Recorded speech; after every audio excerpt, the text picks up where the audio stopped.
Bienvenue sur votre simulation loi Cellier 2009 de niveau professionnel.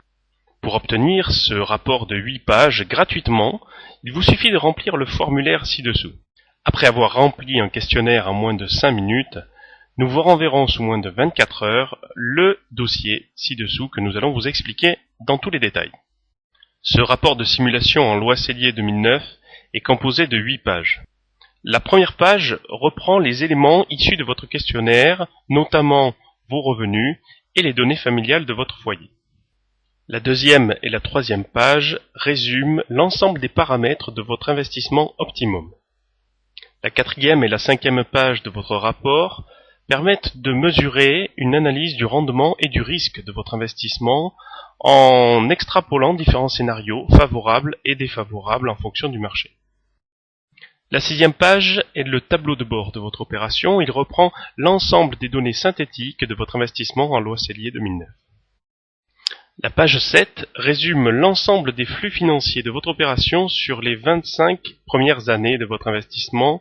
Nous verrons tout à l'heure en quoi cette extrapolation sur 25 ans est absolument indispensable pour mesurer à la fois les avantages et les risques d'un investissement en loi Cellier 2009. Enfin, la dernière page de votre rapport en simulation loi Cellier 2009 vous permettra d'avoir une vision globale de votre fiscalité et de son évolution au fil des années. Ceci vous permettra notamment de faciliter vos déclarations de revenus ultérieures. Nous n'allons pas nous étendre sur la page numéro 1, elle ne fait que reprendre l'ensemble des revenus, selon les différentes catégories ci-dessous, du foyer fiscal considéré. La page numéro 2 de votre simulation en loi Cellier 2009 est nettement plus intéressante. Elle nous permet de mesurer les paramètres d'investissement, à savoir le montant du bien, les loyers, le taux de rendement locatif, les frais de gestion, d'assurance, d'indiquer également les modalités de financement de votre opération, si vous faites un apport, le montant emprunté, la durée du crédit, le taux hors assurance, le taux avec l'assurance, et de mesurer immédiatement les résultats de votre investissement sur les prochaines années. Suivant les informations que vous nous communiquerez dans votre questionnaire, nous vous renverrons exactement le montant de l'investissement idéal qui vous conviendrait de faire dans le cadre de votre investissement en loi Cellier 2009.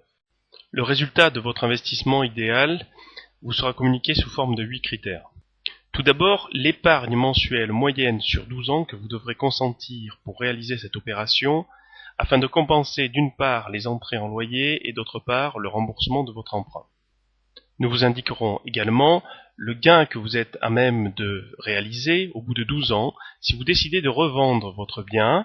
Ce gain est tout simplement la différence entre la valorisation du bien à hauteur de 1% par an et le capital restant dû suivant le financement que vous aurez choisi.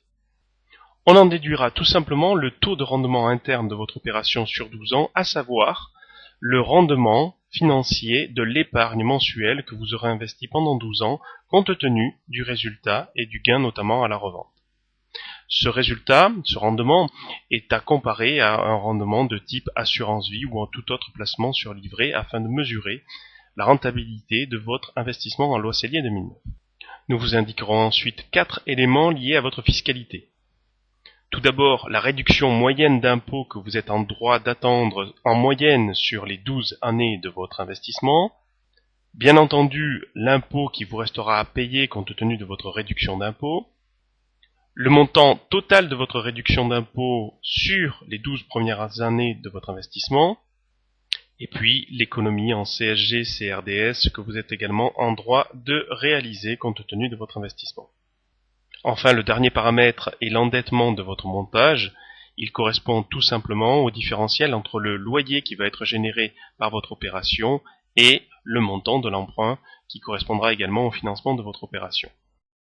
Après avoir déterminé votre investissement idéal en loi Cellier 2009, nous regarderons l'impact des différents scénarios et notamment des scénarios défavorables à votre investissement. Nous vous indiquerons systématiquement les variables que nous avons modifiées dans les différents scénarios envisagés, ainsi que le résultat que cela va donner par rapport à votre propre investissement.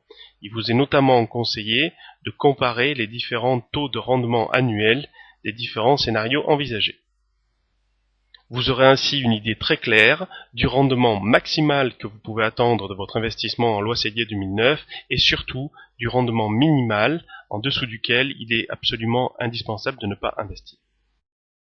Attardons-nous maintenant sur la projection sur 25 ans de votre investissement en loi Cellier 2009. Vous y retrouverez année après année le remboursement de votre crédit composé du capital amorti et des intérêts remboursés, les loyers mensuels perçus au cours des 25 années, les charges mensuelles également, notamment les assurances et la gestion locative de votre investissement, le résultat foncier avant l'opération Cellier, le résultat foncier après l'opération Cellier et donc l'impôt, la fiscalité réinjectée l'année suivante pour équilibrer votre opération. Colonne très importante de votre tableau, l'équilibre en trésorerie mensuelle. Ceci correspond notamment à l'épargne, à l'effort d'épargne que vous allez devoir consentir pour équilibrer votre opération. Nous voyons ici l'évolution de l'effort d'épargne à réaliser année après année tout au long de l'opération et nous pouvons constater que celle-ci va à peu près se maintenir au cours des 9-12 premières années de votre investissement et nettement augmenter à partir de la 16e, 17e année suivant le régime Cellier choisi, classique ou social intermédiaire, en fonction de votre optimisation fiscale. C'est sur ce point que nous attirons tout particulièrement votre attention, à savoir que un investissement en loi Cellier 2009 est susceptible de très largement augmenter en termes d'effort d'épargne à partir de la 16e, 17e année. C'est absolument indispensable pour vous de disposer d'une projection sur 25 ans afin de voir tous les scénarios envisageables lors de votre investissement. Nous vous indiquons ensuite le capital restant dû année après année suite à l'amortissement de votre financement, ainsi que l'évolution de la valeur du bien, qui peut être de 1% par an, 2% par an, voire même 0% par an, si tel est le choix que nous réalisons dans votre simulation. Par différentiel, nous obtenons le gain potentiel à la revente de votre bien suivant les différentes années auxquelles vous êtes décidé à revendre votre bien.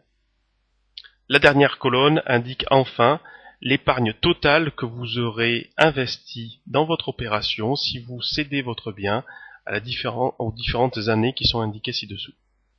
Le total de l'épargne investie dans l'opération et le gain réalisé à l'issue de la revente en fonction de l'année choisie nous permet d'en déduire le taux de rendement interne de l'opération suivant l'année à laquelle vous allez revendre votre bien et ainsi mesurer le temps pendant lequel vous pouvez envisager de garder votre bien avant de le revendre.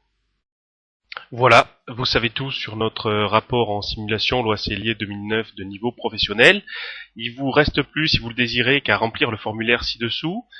Vous allez immédiatement avoir accès à notre questionnaire en ligne, remplissable en moins de 5 minutes.